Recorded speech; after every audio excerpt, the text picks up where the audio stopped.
We're going to switch gears a little bit and talk about Uganda.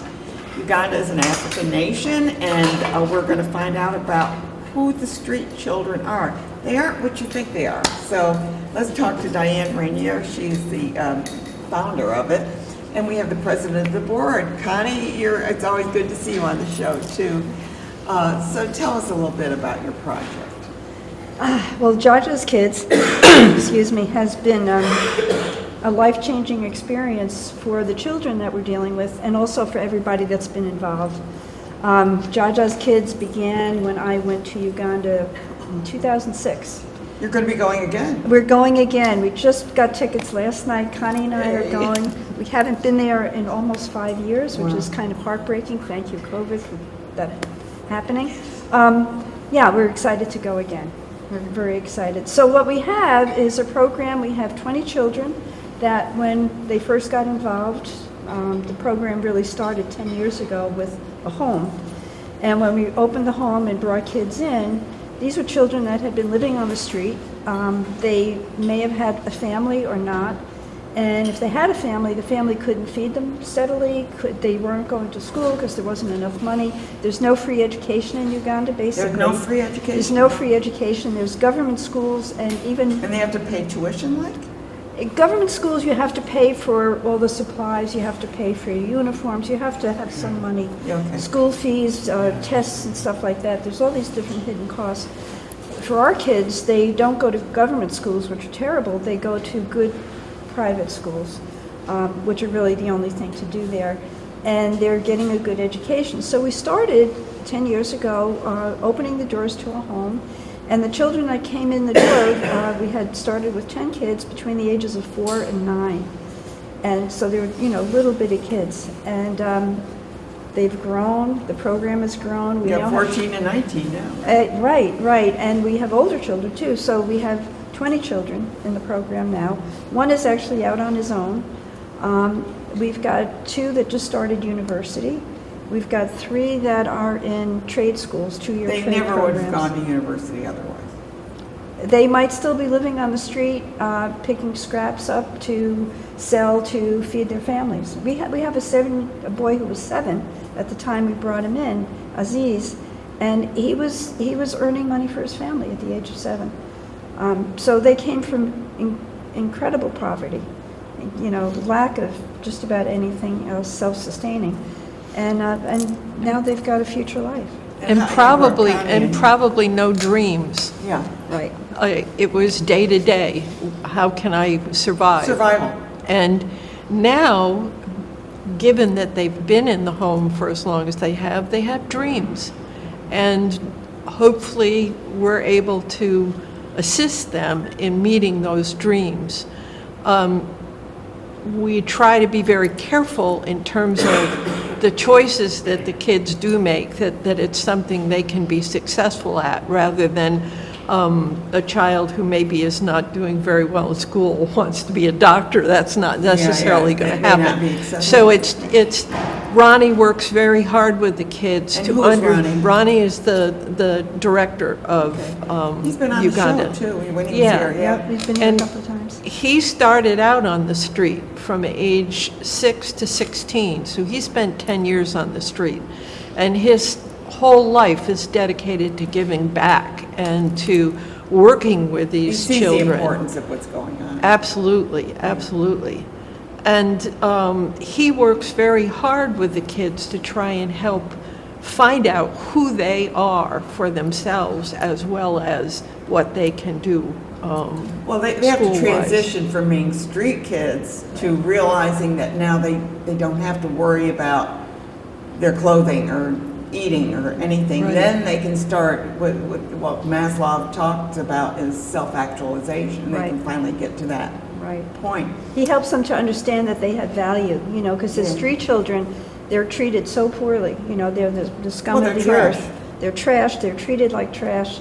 Whether they have a good soul inside or not. It doesn't make any difference. That's how they're being perceived. Right. So he's been working with them all these years, and still we have children that are higher teen level, and they're still traumatized by the father that left them, Ronnie is constantly working with that. Yeah. Now, you brought photos, so let's, Raymond, I don't know if you can bring up the first one, and we'll kind of work through these because they may not be in the exact order, but at least you can tell us what we're looking at there. And we'll hold those up there, Raymond, until Okay. next one. Okay, so what you're seeing there is 5 years ago, we bought property to build a new house because the little house we were renting was too small and the kids got bigger and So you didn't buy an existing house, you bought land? we Well, the house that you see in the upper right Yeah. is the bare bones of Oh, the bare bones, okay. what we bought.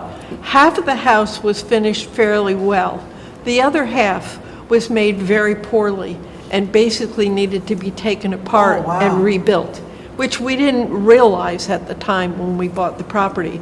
Ronnie acted as the general contractor and took on a whole new learning level. Yeah, I guess so. And the kids helped with the construction. Which was good. And- Sweat on equity. Yeah. weekends, And they really wanted to, And they were learning too at the same time. right. yeah, they were learning building skills and, they have a piece of the home now in their hearts too. Yeah. So, And there is oh, no. Wait, we- stay on there, please. there will be a picture later of the Yeah, of the we're house when gonna- it's completed. On the left, left, is John, one of the children, is in an agricultural program. And on the bottom right is land that we purchased with the idea to help them be self-sustaining. So they grow their own food. is what So you're saying. they do grow their own food. Started It's- during the pandemic. Okay. Bought the land. And John is working on his agricultural program using the land as his project. As this project. Now, do they, I see you have the land there. Now, do they also sell any of that, or is that all for themselves? The idea is that they will sell some of it. It's been hard to get a market, but the idea is that they will sell some and then keep the rest for Yeah, themselves. I didn't know whether there was enough land to create more. Well, they grew sweet potatoes the first year, and part of the problem was it was during COVID. And they weren't allowed to Market it. Yeah. get out of the village to market it, Yeah. to process it, so it was quite a learning experience Let's in take a that look at the first next year. slide there. So the lower left photo is what the house looks like now. Okay. And it was a godsend because during COVID, 2 of our children wound up coming back from school with COVID. Oh, dear. Very ill. And because the house was set up the way it was, they were easily able to be isolated from the Isolated. other children. In the other house that we had, everyone would have come down with it. Yeah. And it would have been a disaster. So this was good. This was very good. It was a blessing. So the other pictures there, the one above the house on the left, that's when we first started the program, Ronnie and I, before we had a house. This is taking place in an old church. And the church was where we had programs for the children, a little bit of education, lesson in English, lesson in math. And we realized that it was just a Band-Aid. They weren't getting a real education Yeah. by an hour of English every week. Then on the right is the house, the old house, the original house, when the children first started. So you see a bunch of little kids there. That's the group that we had to start with. To start with. And the next one, please. All right, and this one is the 3 children that are in agriculture, and, well, on the left is Juma, who's in a catering program now. They've all graduated from high school. Okay. And so they're in a 2-year program. Juma's in a catering program. Daphne in the middle is in a nursing program.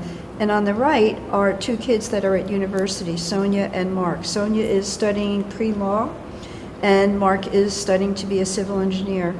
And I love to tell Is this. that amazing? It's very amazing. Mark And, was. and well, they'll give back to their communities, I would assume. Absolutely, absolutely. And the way we look at it, we look at the program and some might say, well, it's only 20 children, but those 20 children have the potential to affect their families and their community. And that's really the goal, is to have this ripple effect that goes out to the broader world, because we want and they want to give back to their society.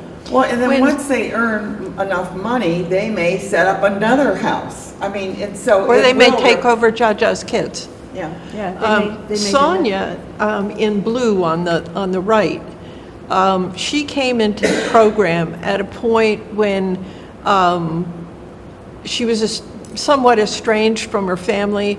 Her father had a second family and had stopped paying her schooling. And she was, needless to say, very upset.